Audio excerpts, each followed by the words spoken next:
Hi everyone, this is our channel Around My Story. Please like, share and subscribe. 7 ans peut être un âge très critique dans la vie d'un être humain. C'est l'année où l'on passe du CP au CE1.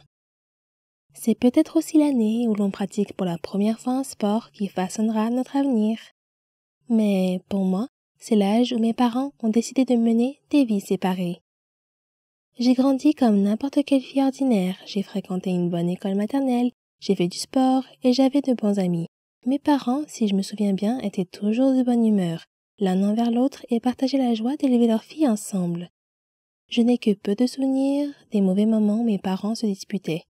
Le pire souvenir dont je me souvienne est celui où, à l'âge de 7 ans, allongé dans mon lit, mes parents sont entrés dans ma chambre et mon père m'a dit « Tania, ta mère et moi allons divorcer. » Ma première réaction a été l'instinct naturel d'un jeune enfant qui consiste à me faire des reproches. Lorsque j'étais enfant, j'avais souvent plus d'une fête d'anniversaire. Cela semble cool, mais ce n'est pas ce que l'on croit. Je suis une enfant issue d'un divorce. Mon enfance ne m'appartenait pas, elle appartenait à mes parents. Je me suis perdue dans tous les efforts que j'ai faits pour apaiser les deux camps de ma famille. En me déplaçant seule entre deux filles distinctes, j'étais en marge de chaque famille. Jamais une initiée. Les personnes que j'aimais le plus n'étaient jamais dans la même pièce. Et beaucoup d'entre elles ne savaient même pas qu'elles existaient. Je manquais des événements et des célébrations parce que je devais passer du temps avec mon autre famille. Les enfants issus d'un divorce apprennent à faire face à ces difficultés et à cette instabilité. Mais à l'âge de 10 ans, je ne voulais plus m'en préoccuper. Je ne voulais pas vivre dans deux maisons différentes, avec deux chambres différentes, des vêtements différents, des jouets différents, des amis différents et des règles différentes. J'étais une enfant de 10 ans, prise entre le marteau et l'enclume. Un jour, j'ai dit à mon père que je ne voulais plus lui rendre visite. C'était un acte courageux et ignare, pour être honnête. Nous ne saurons jamais si c'était la bonne décision ou non, mais à l'époque, aucun de mes parents ne possédait la stabilité émotionnelle nécessaire pour trouver une solution plus positive. C'est ainsi que les choses se sont passées. La lutte pour le pouvoir qui était restée latente entre mes parents a éclaté à nouveau. Et cette fois-ci, c'est moi qui en ai été la cible. Cette fois, j'étais responsable de la discorde. Dans une maison, on me blâmait. Dans l'autre, j'étais une victime. Il n'y avait plus de fêtes d'anniversaire multiples. Au lieu de cela, il y avait la stabilité et la cohérence dans une maison, la colère et l'évitement dans l'autre. Les choix entraînent des conséquences et, au fil du temps, j'ai perdu le contact avec la famille de mon père. Il est difficile de rester en contact avec des personnes liées à quelqu'un que l'on a repoussé. Des cousins avec lesquels je jouais ont été rayés de ma vie. Nous ne nous sommes plus jamais rendus visite. Était-ce parce qu'il était préférable de garder les liens coupés? Ou était-ce ma punition pour avoir été une horrible enfant? Tout ce que je connaissais, c'était le silence et la perte. Au début de mon adolescence, ma mère s'est remariée et j'ai rencontré de nouveaux cousins. J'ai appris de nouvelles traditions de Noël et je me suis assise à la table avec des nouveaux enfants. Au lieu de reballoter d'une famille à l'autre, la vie s'est stabilisée. Même si je n'avais des nouvelles de mon père qu'une ou deux fois par an, la vie était relativement stable. Mais les choses ont changé à nouveau lorsque ma mère et mon beau-père se sont séparés au cours de ma première année d'université. Je tentais de rester en contact avec les membres de ma famille chaque fois que je rentrais chez moi pour les vacances. Encore une fois, j'essayais de faire plaisir à tout le monde, alors que l'anxiété envahissait mes pensées. Avec qui dois-je passer le réveillon de Noël? Dois-je rendre visite à telle ou telle famille? Seront-ils offensés si je ne prends pas le temps de les voir? Seront-ils offensés si je n'apporte pas de cadeaux? J'aurais aimé que tout le monde vienne me rendre visite. Mais cela n'aurait pas très bien marché chez ma mère. Au lieu de cela, j'ai rendu visite à tout le monde par mes propres moyens, en apportant des petits cadeaux bien pensés que j'avais achetés avec mon budget d'étudiante. Je faisais la causette et me sentais étrangère. J'étais toujours l'invitée gênante, jamais l'hôte chaleureuse. Pendant les 10 années qui ont suivi ma sortie de l'université, j'ai vécu loin de chez moi. Pas un seul membre de mes 4 familles à l'exception de ma mère, n'est venu me rendre visite, ne m'a appelé ou n'a même fait savoir qu'il passait en ville. Pourtant, chaque fois que je rentrais chez moi pour Noël, je programmais des visites, j'achetais des cadeaux et je prenais le temps de voir autant de personnes que possible. Je faisais cela pour qu'ils se sentent bien, pas moi.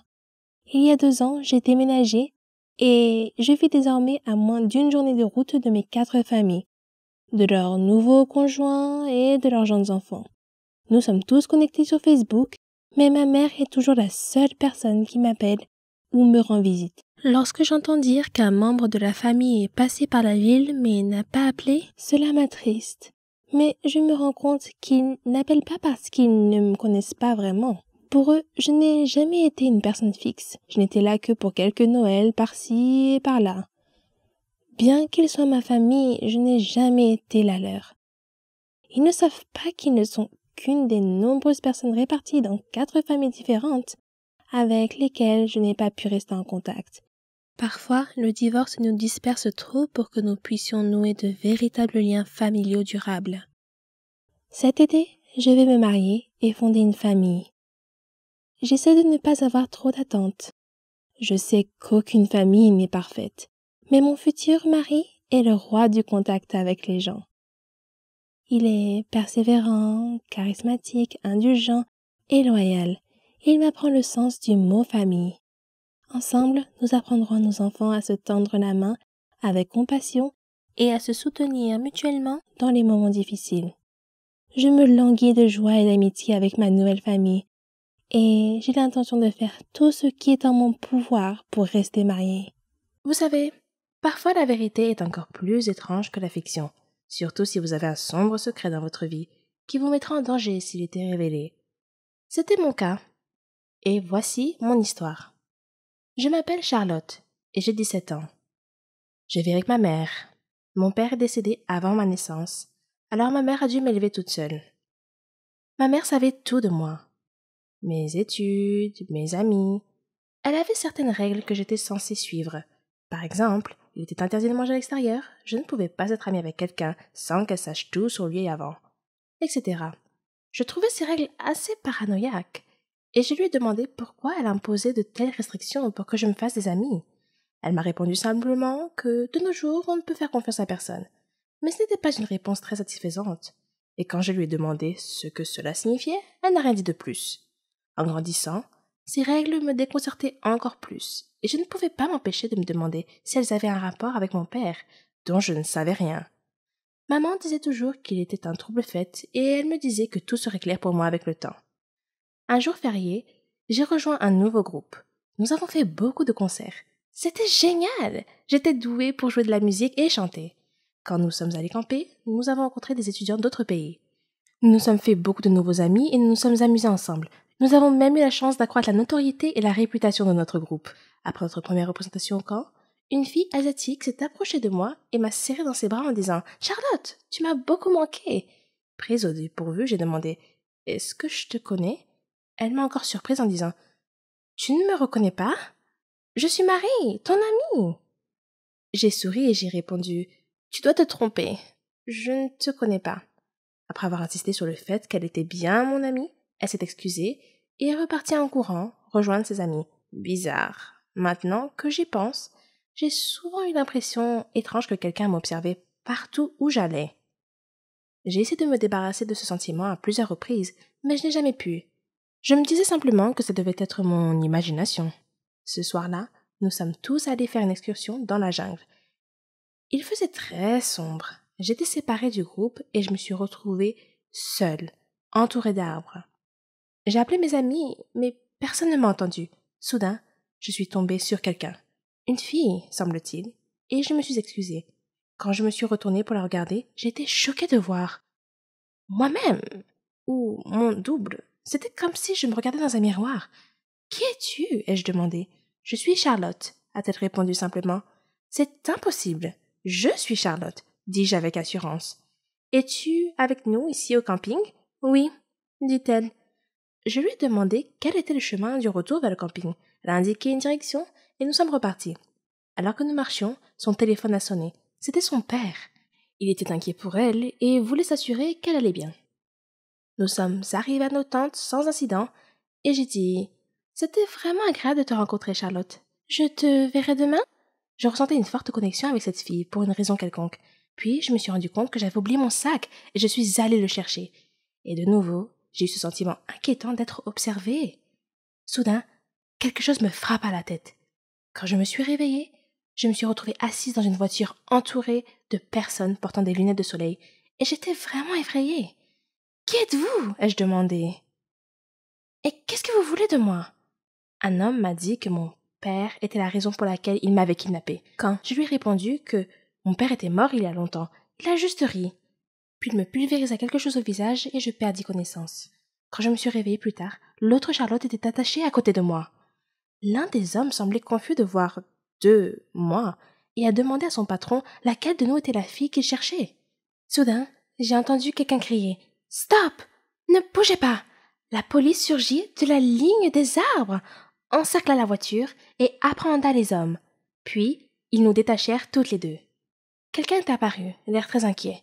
L'autre Charlotte a commencé à se réveiller et a demandé où elle était et ce qui se passait. Puis, elle vit son père et courut vers lui. Son père m'a alors regardé et m'a demandé mon nom et celui de ma mère. Quand je lui ai répondu, il a dit qu'il savait qui j'étais et m'a dit de transmettre ses salutations à maman et de lui dire qu'il continuait à garder son secret.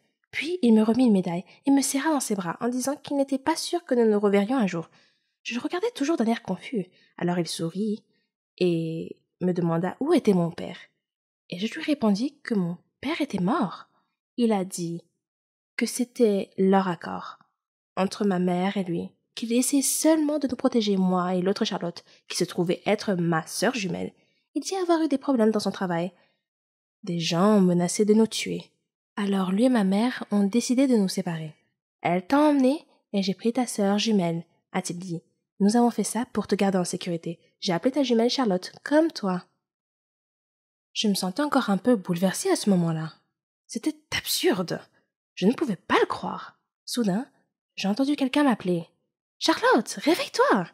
C'est l'heure de notre voyage. Tu as dû faire un cauchemar, car tu criais. » Je me suis réveillée et me suis retrouvée dans une tente avec mon ami. Quand je suis sortie de la tente, je me suis arrêtée. Juste en face de moi, me regardant dans les yeux, se trouvait une fille qui était mon reflet exact.